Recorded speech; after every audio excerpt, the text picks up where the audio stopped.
Erkaklar diqqatiga tez hojatga chiqasizmi? Peshob tomchilaydimi? Pastki qorinda og'riq bormi? Erkaklik quvvati pasayganmi? Bu oddiy holat emas. Vaqtida chora ko'rilmasa, prostata muammolari jiddiy asoratlarga olib kelishi mumkin. Yechimi bor. Prostamix Turkiya texnologiyasi asosida ishlab chiqarilgan 18 xil tabiiy giyohli kuchli formula prostata muammolarini bartaraf qilishga 100% yordam beradi. Hoziroq 55 kodi bilan 503-2200 raqamiga qo'ng'iroq qiling va turkiyalik mutaxassisdan bepul maslahat oling. Faqat bugun birinchi marta murojaat qilganlarga 50% chegirma bor.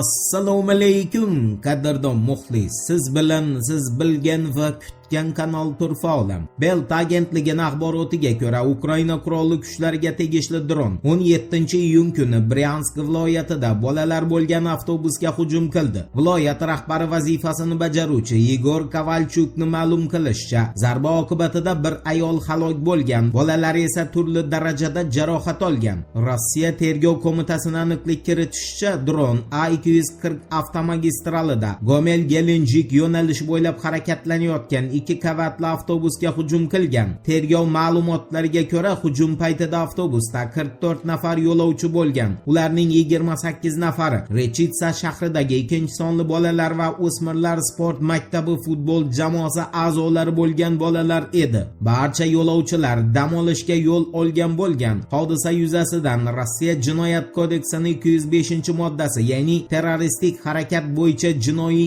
ish qo'zg'atilgan. Belarus tashqi ishlar vazirligi ham avtobusga qilingan hujumni terakt deb baholab, ushbu voqea yuzasidan Ukraina tomonidan izoh berishni talab qildi. Rossiya tashqi ishlar vazirligi esa Bryansk viloyatidagi avtobusga hujum qilgan dron zarba beruvchi shikastlovchi elementlar bilan jihozlanganini ma'lum qildi. Vazirlik ma'lumotlariga ko'ra, bolalarga hamrohlik qilib ketayotgan bir ayol halok bo'lgan. 8 nafar kishi, jumladan bolalar futbol jamoasining 6 nafar a'zosi jarohat olgan. Jabrlanganlar Bryansk viloyati klinik shifoxonasiga yetkazilgan bo'lib, ularga tibbiy yordam ko'rsatilmoqda. Rossiya tashqi ishlar vazirligining rasmiy vakili Mariya Zaxarovani ma'lum qilishicha, bir nafar erkak va 2 nafar bolaning ahvoli og'ir deb baholanmoqda.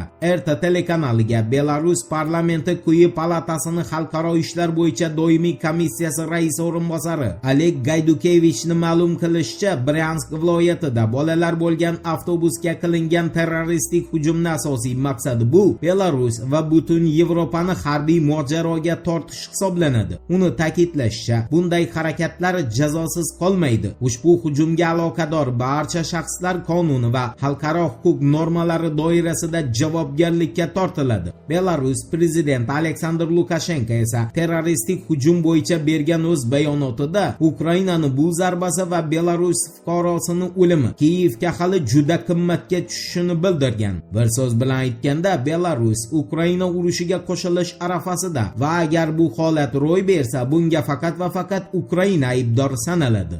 Endi Eron va Amerika Qo'shma Shtatlari o'rtasida imzolangan kelishuv haqida qisqacha so'z yuritamiz. Eron tashqi ishlar vazirligining rasmiy vakili Ismail Bagayni Tasnim agentligiga ma'lum qilishicha, Eron Amerika Qo'shma Shtatlari o'rtasidagi o'zaro kelishuv memorandumi elektron shaklda imzolandi. Shu munosabat bilan Shveysariyada hech qanday rasmiy imzolash marosimi o'tkazilmaydi. Axios agentligi muxbiri Barak Ravitni tasdiqlashiga ko'ra esa, Trump kelishuv memorandumi Makron bilan katta ettilik tashkiloti doirasidagi uchrashuv paytida imzolagan va hujjat nusxasi shu zahotiyoq Tehronga jo'natilgan. Eslatib o'tamiz, Bloomberg agentligining axborotiga ko'ra, bu safar Fransiyada bo'lib o'tgan katta ettilik davlatlarning forumida Ukraina urushi birinchi masalaga ko'tarildi. Sababi Donald Trump Yevropa va Ukrainada Amerika raketalarini litsenziya asosida ishlab chiqarishni yo'lga qo'yishga rozilik bergan. Bloomberg agentligining ma'lumotiga ko'ra, Eron bilan bo'lgan mojaro tufayli Amerika Qo'shma Shtatlarining raketa zaxiralari sezilarli darajada qisqargan va ularni qayta to'ldirish uchun ma'lum vaqt talab etiladi. Shu boisdan Trump raketalarni Amerika Qo'shma Shtatlaridan tashqarida ishlab chiqarish imkoniyatini ko'rib chiqishga majbur bo'lgan.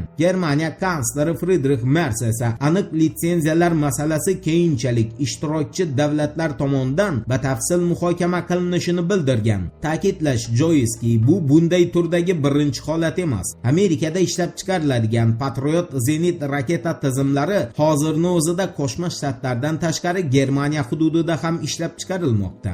Aytgancha, NATO bosh kotibi Mark Rutte Vladimir Zelenskiy bilan uchrashuvdan so'ng bo'lajak sammit oldidan mavjud kelishmovchiliklarni yumshatishga urinish maqsadida Amerika Qo'shma Shtatlariga tashrif buyuradi. Uni safari 23-iyun kuniga rejalashtirilgan bo'lib, bu NATOning 7-8-iyul kunlari Ankarada o'tkazilishi kutilgan sammitidan sal oldin bo'lib o'tadi. NATOdagi manbalarning ma'lumotiga ko'ra, Rutte Yevropa davlatlarini Amerika Qo'shma Shtatlari va Isroilni Eronga qarshi harbiy kampaniyasini qo'llab-quvvatlamayotgani tufayli yuzaga kelgan kelishmovchiliklarni bartaraf etish umidini yo'qotmagan. Euronews'ning xabar berishicha, avvalroq Rutte Zelenskiy bilan uchrashgan, biroq Zelenskiyning bo'lajak sammitning yalpi majlisida ishtirok etishiga ruxsat berilmagan va unga asosiy muhokamalardan tashqarida kutish taklif qilingan. Voqealar rivojini birgalikda kuzatamiz. Turfa olam bilan qoling. Siz kutgan kerakli ma'lumotlar hali oldinda.